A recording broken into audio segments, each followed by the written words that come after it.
low on caffeine, painting, Kanye West theme shoes, painting my Kanye West canvas. I should have done that silver, I think. Such is life. Or can I stop it here? I probably can't stop it here and see how that goes. Yeah, I think we'll do that. Stop it at the center.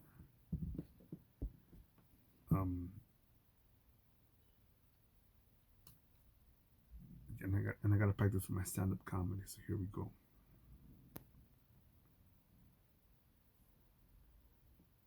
Hello,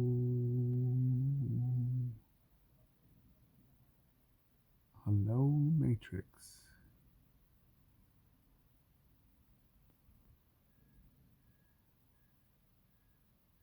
Welcome everybody tonight. Welcome everybody to my world premiere on the tragic comedy side of the Marvel Universe.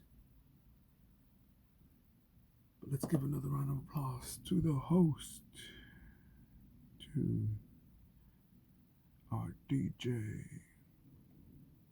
to this amazing venue, for giving us shelter in this cold, cold weather of 62 degrees. And a special shout out to the bartender for giving me, serving me some locally sourced, organic, gluten-free, handmade, low carb, not tested on animals,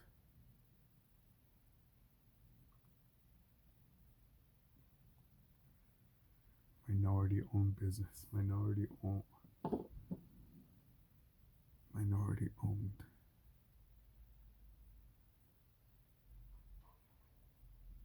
liquid courage, and whatever other things that will make me accepted and liked in California. And yes, as I mentioned before, that this is my world premiere, and again, haven't mentioned who the host was, so we put the blame on the origin of this supervillain here, or hero, or star. Not a movie star or a TV star, but a star like the sun, in a way that if you were to see me at midnight in an alley, you'd be like, what the fuck is that doing here?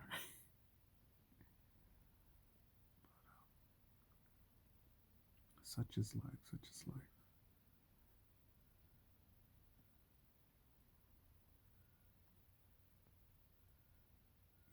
I'm up here because I've been inspired by. I'm up here because of the inspiration from some of the late greats. Watching Patrice O'Neal, the big mamma jamma, the comedy legend known as Patrice O'Neal, the dude that could speak woman to English.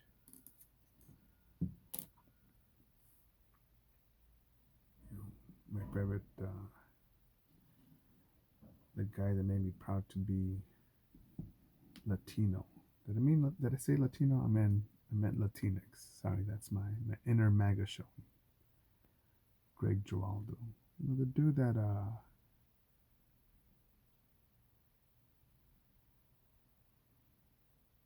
could make roasting, and in today's terms, it's called cyberbullying, fun, relaxing, and deep tissue. It's sort of like the massaging of the ego and the soul, because you get to see how silly how silly we are, how much we take shit too seriously. And I know some people will say, man, well, it's easy for you to say that because you know what? You're up there doing comedy. Look at all the tragedy in the world. And just a little bit about me. I'm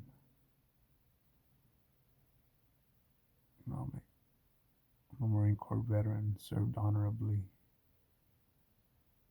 Uh, got out, worked in customer service. Now that was mental toughness there. You know, talking about well, I'm not gonna work this extra 15 minutes because it's overtime and I'm not in the schedule. And I'm not going to pay me double. And then I think about the Marine Corps where, right, fucker, you got fire watch on Thanksgiving. You got armory duty on Valentine's. You got chow hall duty on Thanksgiving. What do you want more? You want extra pay? All right, cool. When you're done with this post, you'll also be getting orders to Guantanamo to go be a guard at the prison over there. So, it's a bit different out here where you see guys, I would say so-called men, and not because I'm assuming their gender, but the way they acted like little fairies. No, not the ones from not the cryptid ones, but the ones from Disneyland. But I'd probably be insulting Tinkerbell, trying to think which one is a real girly. Which cartoon character? I gotta think about that.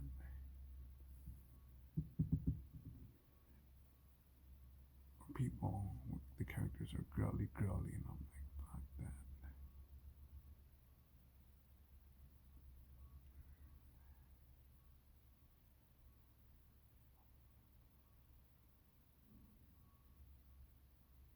But yeah, coming out the Marine Corps,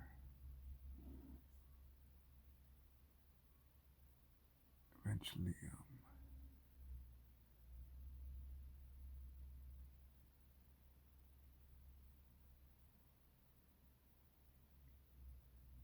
got my Infinity Gauntlet by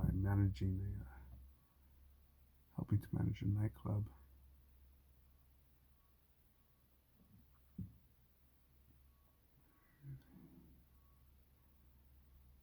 And I'll say it's Infinity Gauntlet because it can be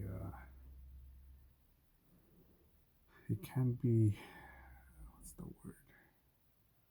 Soul stretching, character testing, integrity check. So once you got money, on top of that cash, and you had good times, and on top of that big booty women, when you dress top notch, but at your own discretion and by your choice, because you could come in dressing like you just like you're fucking Netflixing and chill, like you're going out for some milk and cereal. It's a midnight snack or something.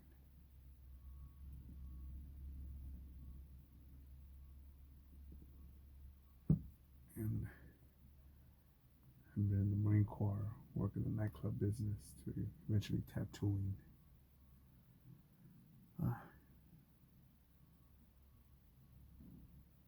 Got to see a little bit of the kaleidoscope.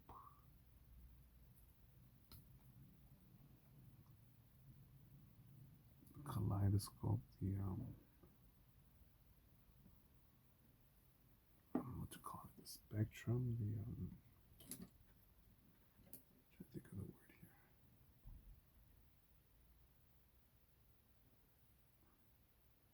And I use the word tragic comedy my opening, in my opening statement, but you know,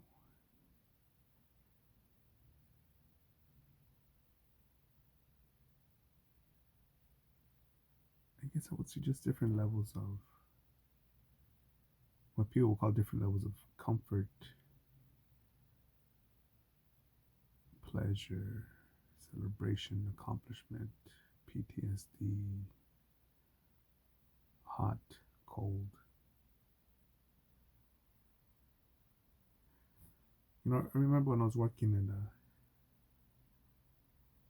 another country by myself amongst venomous snakes and bandits, just going off my GPS. And I remember that day when I got back to my hostel.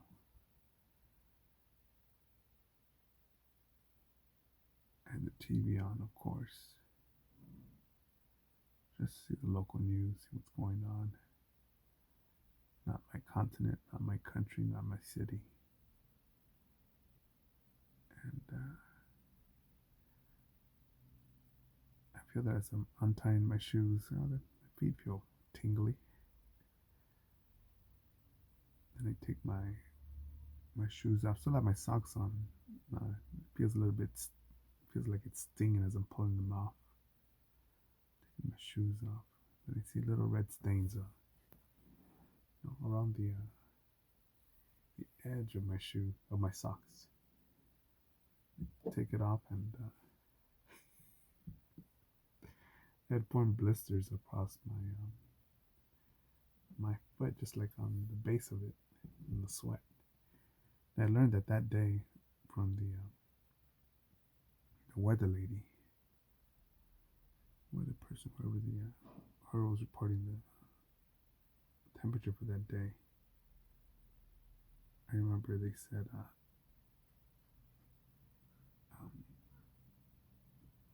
yeah, today was the hottest day. Today was the hottest city in the world. I thought it was funny because this is my first time in that city. And, yeah, and after that, I thought, yeah, I don't need to go back there. I'm good. You know, that was my definition of hot. But it was thanks to the Marine Corps that I learned what hot is. You know, and you know, some people, you know, but some people, you know, some people will use that as my excuse to, oh man, that's what you could take. That's why that dude could sleep in frost. That's why that dude could fucking sprint in the desert. That's why that fool could fucking go on a nature walk for 100 miles up the fucking mountains on crackers and water.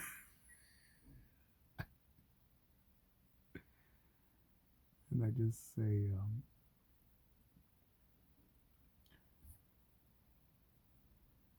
and when you join the Marines, you know, your drill instructors, you know, they take an oath. And I remember when I got to boot camp, I'm like, yeah, cool, man. Get to wear the uniform, weekends off, I'm get a job, get a paycheck, chill. And I'm daydreaming about, you know, rank, finding an Asian wife overseas, and as, an, as the drill instructors coming in, they're swearing in to take an oath. And I thought, oh, dorky looking dude. That's a big muscular motherfucker. But I remember I snapped out of it when I heard the oath of when many of you have given up on yourselves, I will have not. I will make you into United States Marines. So help me God. And I'm like, wait, what do you mean when I give up myself? What? So in a heartbeat, even shorter than that, in a short circuit of my brain to my soul.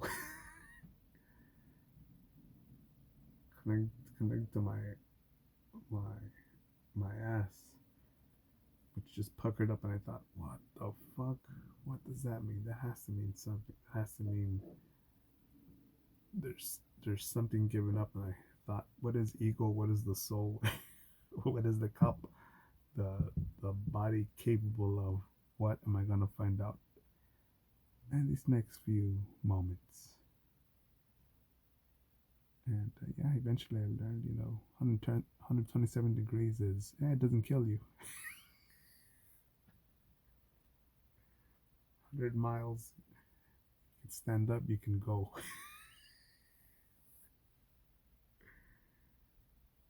um,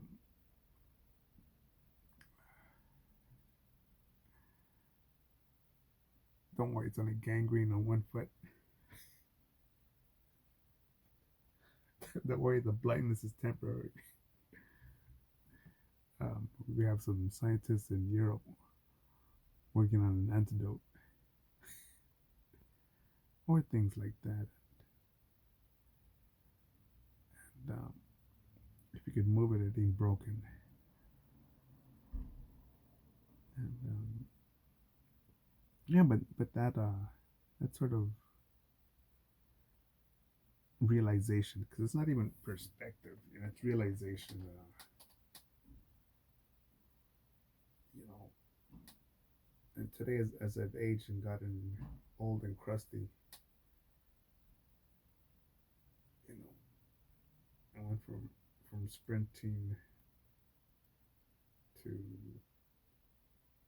I went from marathons to doing sprinting to jogging to power walking to let me power walk for a little bit on this dog walk here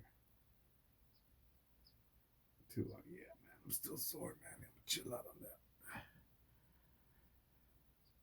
And yeah, it's different out here in the civilian world. And some people have said, man, just let it go, man. It's been a while since you've been out, man. It's like, what's your deal, bro? Let it go. I think, wait a minute, wait a minute, wait a minute, wait a minute. First, let me clean this brush off with the paint.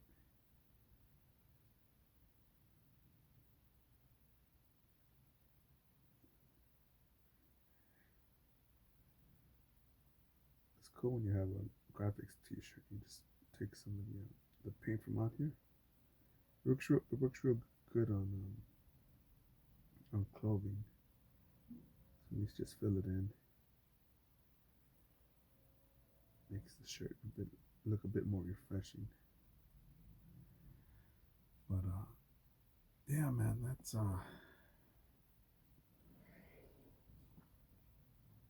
that's life, dude.